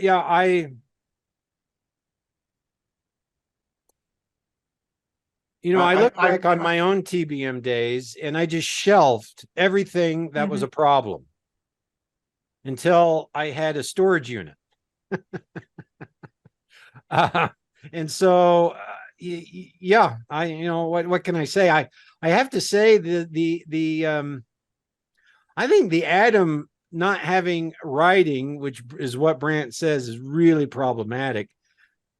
Because I think that's Moses chapter 6, where we're told he has a writing system. He reads and writes and teaches, the writing to his children. And then the next line says, now that same priesthood. So the priesthood of Adam exists within the writing of Adam. And so whoever composed the revelation of Moses is equating writing and record keeping with the priesthood from the first generation. And of course, as you read the scriptures, this is consistent. Abraham has the authority of the fathers, the priesthood of the fathers, and it's contained in records passed down from generation to generation. Brother of Jared, the same thing. Enoch, the same thing. Whoever is writing these revelations and these scriptures has a completely literate view of history going back to day one. They are completely unaware of orality and secondary orality and the epistemological differences, and that is baked into Mormon scripture. So there you go. All of our assumptions about, let's see. Mosiah 24 didn't happen. Yeah, we talked about that. Again, they opened the scriptures to the Lamanites, and he says, no, they didn't open the scriptures. They didn't carry. He's just picking and choosing what the verses mean to fit, just as you said, Landon, what history gives us.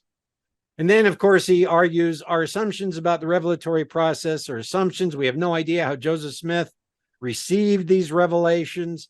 Sure enough, I have no idea. He's within that ambiguity. He is therefore saying this can be plausible.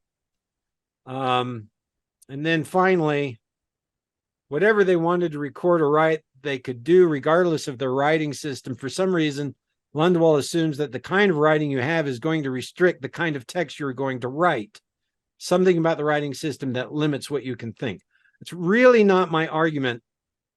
I think Brant listened to our podcast on 2x speed, because there are a couple times where he just directly misquotes me. He says that I said that the characters document was a rubbing.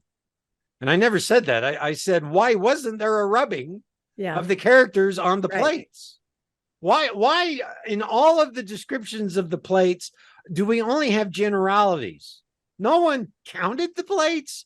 No one drew the characters and had it published. No one drew a picture of the stack. They could do that. They did it frequently. And yet we have zero tight description of the plates. We just have general. I remember it being this heavy, and so in any case, look, I'm not saying that their writing restricts what they can think. That's not what I mean. If that's what if thinks what I said, or maybe I said something that maybe I misspoke. I can't think of where he's getting that. What I'm saying is orality structures thought, and literacy structures thought. And what I want to see is an alphabetic Semitic script.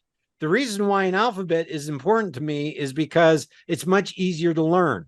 You start getting much larger population demographics that are literate when you only have to memorize a writing system that's less than 30 characters long, as opposed to one that has 1,000 characters and is filled with puns, right? Those Mayan glyphs pun on other Mayan glyphs. They pun on ritual scenarios, cosmological scenarios, homophones of other words. Oh my gosh, memorizing all that is extraordinarily difficult. Now I have a writing system that's, 24, 26 characters. It's all phonetic. It makes a difference. It increases your ability to read and to grow literacy. And the religion of the Book of Mormon is fully literate. You worship it by opening the scriptures. Even if they're not opening the scriptures literally, which is what Brant's saying, they have a written text. Their religion is kept in writing. And when your belief system is kept in writing, literacy grows. It grows exponentially because people want to learn to read and write, right? And so we get literacy growing from the birth of Christianity through the Middle Ages, 5%, 10%, 20%, 40%, because your religio, and if you belong to a parish where hardly anyone reads and writes, what do you have? You have a church that has images of all the scripture scenes built into the walls and windows, right? So therefore, I should also be seeing that. Right. Such a good point. Temples with all the Nephite stories displayed on the walls and on the altars. I go to Mesoamerica and I see, sure enough, altars and temples, and there's my maze god, and there's my underworld god, and there's my hero twins, and they're so anyway, it's all right. Here's my conclusion. Have I bored you? Has this been fun?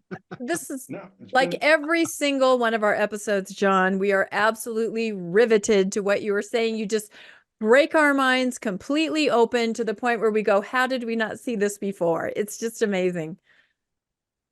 Rapley argues from technology, which has nothing to do. Thank you, Rebecca. Yeah. Rapley argues from technology was nothing to do with the content of the text. Gardner's approach of convergent parallelisms is also so broad as to be unfalsifiable. In order to bring any of our arguments into any form of historical reality, one must have diagnostic pins coupled with the text: archaeology, linguistics, DNA, anthropological evidence. There is none. There is no biological DNA. There is no cultural DNA. Apologetics is largely a textual game of creating mobile goalposts within the text itself. They prove the text from the text. You can do this ad infinitum, and thus keep these kinds of proofs are endless even as they are meaningless. I assert that the text is the thing that beheads the king. The thought world of the Book of Mormon did not exist in the time, geographical, and cultural context in which it was supposed to have existed. It is, in the end, a great and marvelous anachronism. All right. So, I mean, look, because they're constantly picking and choosing what the text means, they have no material pins, no sermons on infant baptism written on Tobaga beads, right? No plates, no iconography, no writing systems, no language, no DNA. No location. Right. It's just a forever argument of what could be a series of, we have this here, we have this here, we have this here, voila. We have the probability. It's always unfalsifiable. In the end, their arguments are unfalsifiable. And therefore you can't falsify them. Well, to me, that's deeply problematic. It works within Mormonism. It does not work anywhere else. All right. I think that's my presentation. Well, it's amazing. Oh, go ahead, Rebecca. I was going to say, I think the bottom line is, for most people on the other side of that is, so you're saying there's a chance. If it's unfalsifiable, you're saying there's a chance. And you can hang everything, your entire life on that. And unfortunately, people have to, because the other side of it is to look at things with eyes wide open. And that's hard. Can I tell you real quick my interpretation of what I saw as I watched these two? First of all, Rapley, if I'm saying his name right, I wanted to get a print out of that, because the number of times as he said might or probably in explaining what happened, he said, well, it might be that this happened, or probably this happened, or it could be that this happened. That is not evidence. If you had evidence, bring forth the evidence, not just a might, probably, maybe, could have, would have. And so he lost me right off at the beginning when he just kept saying might, probably. And he was bringing up again, like you said, things that had nothing to do with the area, nothing to do with any of the Book of Mormon. He never tied anything to the Book of Mormon. He was just trying to produce, like you said, technology. And that's all he produced. He didn't give an explanation of how all of these technologies came together in one culture, and yet we don't know where that culture is or how it developed.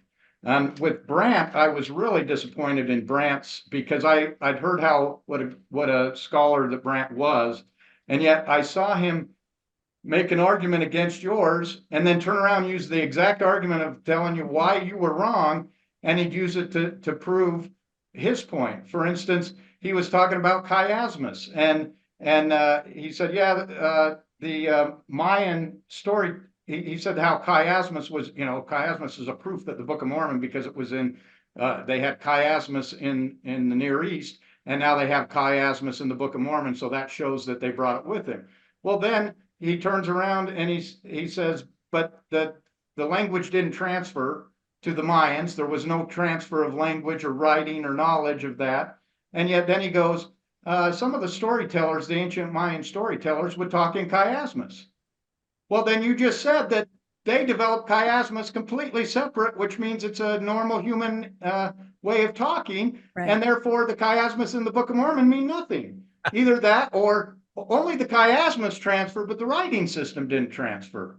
Yeah. And then he started talking about gods, and he said that people would, that if you took and you said God, he said you'd do stuff like you'd say, well, God, if there was a God, he would do it this way. And since he didn't do it that way, there is no God. And he said that's flawed thinking. Maybe it's that your assumption is wrong. And so I said, well, shouldn't we look at that same thing with the Book of Mormon? Isn't your assumption wrong that because there's a Book of Mormon and Joseph Smith said it was historical, that it's historical? Maybe we need to look at the assumption as the Book of Mormon may not be what it claims it is. Maybe it is a hoax. And if we look at that assumption, all of a sudden the pieces all fall into place if you do that. So he was making one argument, but he'd turn it around. And then I was also disappointed because it was clear that they hadn't listened to any of the other things that you presented. He talked about the characters, and he said, I have no idea how John would have come up with that. Well, we had an entire episode on the characters of the Book of Mormon. He also said, I don't know how he came up with that it's a logographic script. I have no idea how he did that. Well, we had a whole episode on that. We explained it. John is backing up his work. He's saying, here's how I found it. He's presenting the evidence. At least listen to it before you make an argument and say you have no idea, when he actually said how he came up. So that was the other thing I was really disappointed with, was that it's clear that they didn't even take the time to listen to all the episodes. And we told them that we had multiple episodes coming out where we were going to address these things, but they felt they had to defend against it right away.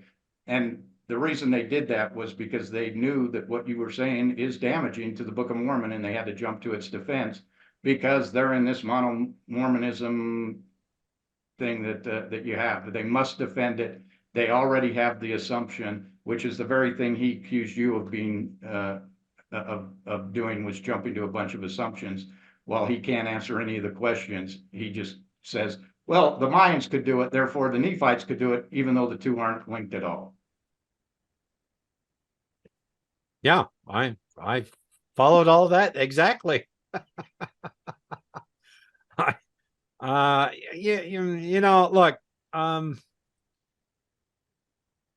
outside of the Mormon apologist world, the arguments don't work.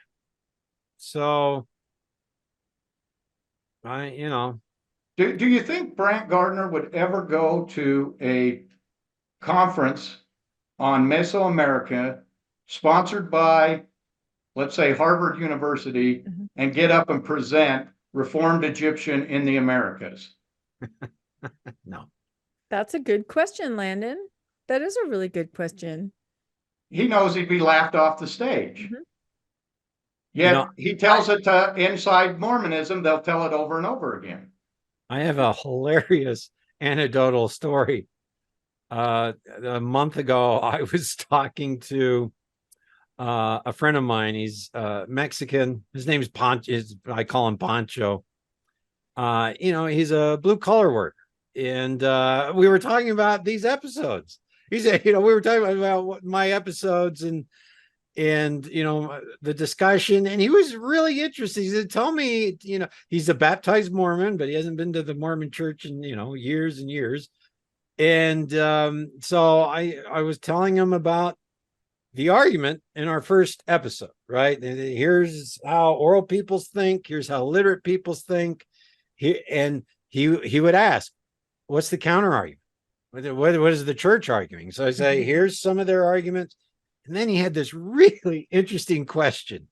He says, do archaeologists use the Book of Mormon with their archaeology? I said, no, there's no archaeologist that uses the Book of Mormon to go out and find cities. And he says, well, don't they use the Bible in archaeology? I say, yes, the archaeologists over there, they actually use the Bible because the names of the cities, actually, you can find them. There is historical content in the Bible. And so he goes, so archaeologists in the Bible, but none with the Book of Mormon. Well, doesn't that tell you that it's not historical? This is Poncho. And I bet it happened really fast, just like that. That's the thing. It clicks. I just say this is. I was brilliant. It was brilliant. I could have hugged that man. Let's have Poncho on. I would love that. You know what I mean? Because you can see the wheels turning. He would be great. I see it. And I think a lot of people don't know that there is actually a form letter that the Smithsonian Institute has to send to people who keep writing them about the Book of Mormon. And we'll link it in the show notes because maybe people aren't aware, but enough people have written in about the Book of Mormon, treating it as if it's factual, treating it as if other archaeologists and scientists should take what's in it as real, that the form letter says, this is not real, basically. We do not believe this. This is not science. This is not archaeology. It's a form letter that they send out. I will link that in the show notes. It's from the Smithsonian because enough people contacted them with this false assumption. Yeah. Well, we're at 2 hours or thereabouts, and since this is a live, we probably I know people want to keep going in the live conversation. So I know they want to keep going. I'm totally kidding. No, but we could. I mean, this series, and we don't know if this is the last one. We kind of had in mind we might do 6, which we've now accomplished, but I don't necessarily know that it's the last one, and I also don't necessarily know that we won't kind of morph it into another topic and start another series. I mean, it's just fascinating to discuss. And I think that our listeners and our viewers across the board love it. And I think that when you go on other podcasts, which you do, and we love that you do, I think people are absolutely fascinated. You have audiences who love you everywhere, John. I hope you know that. They absolutely do. Rebecca, who's reading the Popol Vuh text on any Mormon podcast? That's what I'm saying. Or ex-Mormon. Yeah, we're kind of unique. And I do have to say that there are awards called the Brodies in the Post and Nuance Mormon world. And our episode with you, the very first one, has been nominated for that award, which is kind of excellence in post-Mormonism. So if anybody can figure out how to find that and vote for it, I think it would be awesome because that episode is what kind of set this all off. Don't you think, Landon? I mean, it just turned everybody on its ear and everybody started thinking about things in a whole new way. I love the viewers that would send us messages and say, I've watched Dr. Lundwall's episode several times. I have notebooks full of notes. I mean, you're having this impact of just helping people think about things in ways that we've never been able to think about it before because it was so muddled or confused. And like Poncho, once you finally understand it and you explain it so clearly, it's like the light goes on and then you kind of start from there in looking at things in a whole new way. Don't you agree with that, Landon? It's just been incredible. Oh yeah, absolutely. I would love to see John win that for that episode because it was so powerful. Award. He'll probably lose to, did Nephites use foot powder or something like that? But I know that seems to be scholarship doesn't sell. I understand that. I do get it. So viewers, go out there and tell them that that's worth that. We'll still we will still continue putting this out. We'll do another podcast. I don't know on what. I'll wear cape and goggles. and maybe Maybe. we'll get nominated. Maybe we'll get some play. Maybe we'll get some play. That's exactly it. So, nope. And it's not about the awards. It's about the scholarship. And again, I will say that we have put a call out to anybody who wants to come and talk to John about this. You know, any other scholars, not even on our show, wherever they'd like to meet or invite John onto their program, because we're trying to engage in scholarship, in civil dialogue.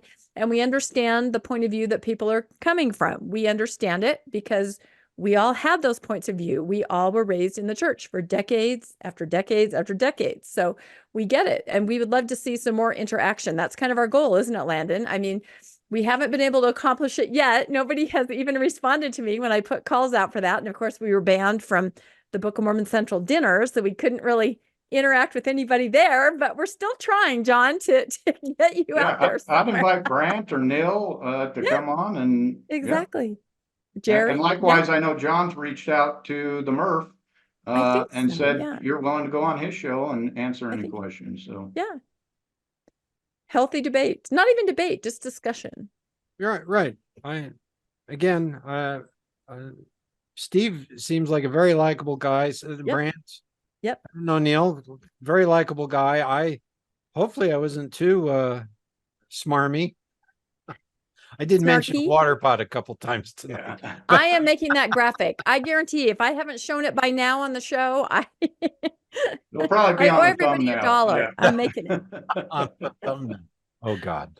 All right, let's let everybody go. But boy, it's been really entertaining, and it's not the end. We're going to have John on again for who knows what's coming up next. We've got some things in the works that we're thinking about, so let's stay tuned to that. So please comment. Oh my gosh, there was so much to unpack in this episode. Please let us know what you thought about this discussion and the scholarship and the Book of Mormon. Let us know your thoughts, and please don't forget to like and subscribe to Mormonish if you'd like to be made aware when new episodes come out, like this fabulous episode. You can hit that notification bell and it'll let you know when we've dropped a new episode. And as always, we have links in our show notes to PayPal and to Venmo if you'd like to financially help Mormonish Podcast. And we sure appreciate all of that you that do. It means so much to us. And we will sign off once again from Mormonish. Thanks, everybody. Thanks, John. Thanks, Landon. Bye-bye, everybody. Thanks for joining us for another episode of Mormonish. We really appreciate our listeners and would love to hear from you if you have a story you'd like to share. You can email us at mormonishpodcast@gmail.com. You can also find us on Facebook, Instagram, and on our website, mormonishpodcast.org. And don't forget to look for us on YouTube and like and subscribe. Keep joyful, everybody.